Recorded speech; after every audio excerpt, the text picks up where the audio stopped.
জয় মা তারা, জয় শিবশম্ভু। বন্ধুরা, ফলহারিণী অমাবস্যা 2025-এর পূর্ণাঙ্গ সঠিক সময়সূচি, শ্রী শ্রী ফলহারিণী কালী পুজো 2025 সালে কবে পালন করতে হবে, এই বিশেষ দিনে কোন ফল মাকে কোন নিয়মে নিবেদন করবেন, যা করলে খুব দ্রুত সকল মনস্কামনা মায়ের কৃপায় পূর্ণ হবে। ফলের পাশাপাশি আর কোন মঙ্গল সামগ্রীগুলি এদিন মাকে নিবেদন করতে হয়, শ্রী শ্রী ফলহারিণী কালী পুজোয় যে কাজগুলি করবেন ও করবেন না, বিস্তারিত আজকের এই পর্বে জেনে নিন। আশা রাখি সকলে ঈশ্বরের আশীর্বাদে ভালো আছেন।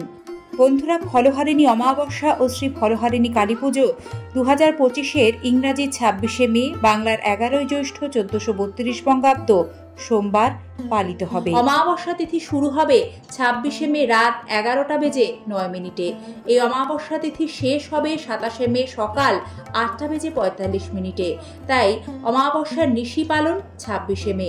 স্থান ভেদে অনেক জায়গায় 27শে মেও কিন্তু মা কালীর শ্রী ফলহারিণী কালী পুজো করা হবে। বন্ধুরা, এবারে জানবেন ফলহারিণী অমাবস্যায় যে নিয়মগুলি মানলে সংসারে সুখ সমৃদ্ধি আসবে। কি মাহাত্ম্য এই ফলহারিণী অমাবস্যার। চতুর্ভুজা দিগম্বরী দেবী, ঘোর কৃষ্ণবর্ণ এলোকেশী, ভীষণ রূপা, অথচ তার কাছেই জগতের সমস্ত শান্তি বিরাজ করে। তিনি মাতৃস্বরূপা দেবী কালী। ভক্তের প্রতি তার আশীর্বাদ সর্বদা বর্ষিত হয়। তবু নির্দিষ্ট এক তিথিতে দেবীর আরাধনা করলে অবশ্যই বিশেষ ফল মেলে, আর সে তিথি হলো এই ফলহারিণী অমাবস্যার তিথি। অন্যান্য অমাবস্যাগুলির মতো এই তিথিরও বিশেষ মাহাত্ম্য রয়েছে। কথিত আছে, এই দিন স্বয়ং দেবী ভক্তের মনস্কামনা পূরণ করার জন্য ধরাধামে অবতীর্ণ হন। যদিও ভক্তের চোখে তিনি সদা বিরাজমানা, তার প্রকাশ সর্বত্রই, তবু ফলহারিণী অমাবস্যায় বিশেষ কিছু নিয়ম পালনের রীতি রয়েছে। জ্যৈষ্ঠ মাসের অমাবস্যা তিথিতে শ্রী শ্রী ফলহারিণী কালী পুজো হয়। ফলহারিণী অমাবস্যায় দেবীকে বিভিন্ন গ্রীষ্মের মরশুমি ফল দিয়ে পুজো দিতে হয়। তারাপীঠ সহ একাধিক মাতৃপীঠে এই দিন মায়ের মূর্তি ফুলের বদলে ফল দিয়ে সাজানো হয়।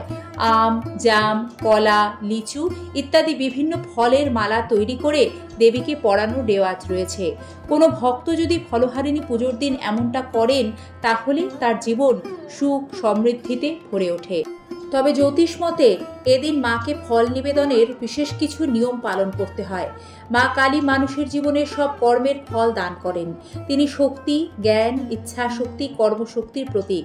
শ্রী ফলহারিণী কালী পুজোর মাধ্যমে বিদ্যা, কর্ম ও অর্থভাগ্যের উন্নতি হয়।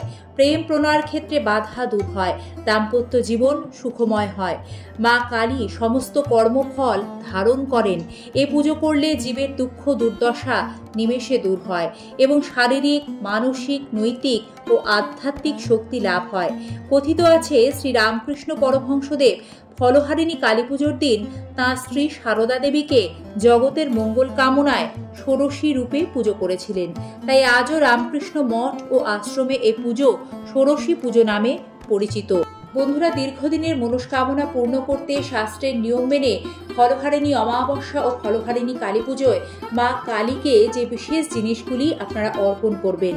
শাস্ত্রমতে ফলহারিণী কালী পুজোর দিন মায়ের সামনে অবশ্যই প্রদীপ জ্বালিয়ে তুলে ধরুন, মাকে আরতি করুন।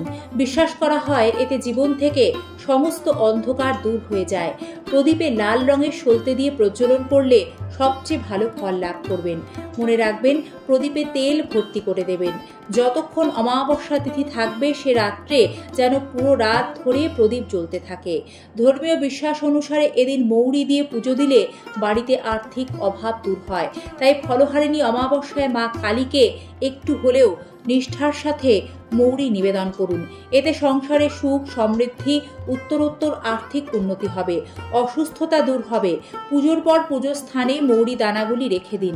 যদি নষ্ট হয়ে যায় তাহলে কোনো গাছের গোড়ায় সেগুলিকে রেখে দেবেন। এদিন মাকে অবশ্যই জবার মালা নিবেদন করুন। এতে অতি প্রসন্ন হন মা কালী। মাকে আতপ চালের নৈবেদ্য অর্পণ করুন। মাকে নতুন লাল বস্ত্র ও বেলপাতা নিবেদন করুন। ফলহারিণী অমাবস্যার দিন 16টি নিখুঁত পাকা কলায় সিঁদুরের তিলক দিয়ে মাকে নিবেদন করলে তিনি ভক্তের সকল অশুভ ফল হরণ করবেন। গ্রহদোষ খণ্ডন হবে। বন্ধুরা, এদিন যারা মনের কোনো ইচ্ছা পূরণের জন্য মায়ের চরণে ফল অর্পণ বা নিবেদন করবেন, তারা কিন্তু জ্যৈষ্ঠের গ্রীষ্মকালীন মরশুমি যে কোনো একটি ফল মাকে নিবেদন করবেন। আপনারা ভোগ নৈবেদ্যে মাকে গ্রীষ্মের বিভিন্ন মৌসুমি ফল, আম, জাম, লিচু, কাঁঠাল, কলা ইত্যাদি সাজিয়ে দিতেই পারেন। তবে যখন মনস্কামনা পূরণের জন্যই ফল নিবেদন করবেন, সেটি কিন্তু একটি হতে হবে। একটি মৌসুমি ফল দিয়ে প্রথমে নির্দিষ্ট অমাবস্যা তিথির সময়ে মা কালীর পুজো দিয়ে নেবেন। তারপর মাকে পুষ্পাঞ্জলি দিয়ে জবা ফুল অর্পণ করবেন, নিজের মনের মনস্কামনাটি জানাবেন। পুজো শেষে সেই নির্দিষ্ট ফলটি বাড়িতে এনে ঠাকুরের আসনে রেখে দিতে হবে। কোনোভাবেই ওই ফল খাওয়া যাবে না। এমনকি আগামী 1 বছর ওই বিশেষ ফল খেতে পারবেন না ব্রতী। যদি 1 বছরের মধ্যে নিজের মনস্কামনা পূর্ণ হয়, তাহলে প্রসাদী ফলটিকে গঙ্গায় ভাসিয়ে দিতে হবে। তারপর মায়ের পুজো দিয়ে স্বাভাবিকভাবে ওই ফল খাওয়া যেতে পারে। বলা বাহুল্য, শ্রী ফলহারিণী কালী পুজোর দিন এই বিশেষ নিয়ম পালন করলে নিশ্চিতরূপে মনের ইচ্ছা পূর্ণ হয়, অবশ্যই ফল মেলে মায়ের কৃপায়। বন্ধুরা, এক্ষেত্রে আপনাদের বলি, ফলটি যখন দেখবেন পৌঁছতে শুরু করেছে, তখন ঘাবড়ানোর কিছুই নেই। কোনো একটি শুদ্ধ জায়গায় সেটিকে পুঁতে দেবেন। বাকি নিয়ম কিন্তু একইভাবেই পালন করতে হবে। তবে বাড়িতে আনার পর সেই ফলটিকে কমপক্ষে 8 দিন ঠাকুরের আসনে অবশ্যই রাখতে হবে। মায়ের বরাভয় রূপের পুজো হয় শ্রী ফলহারিণী অমাবস্যায়।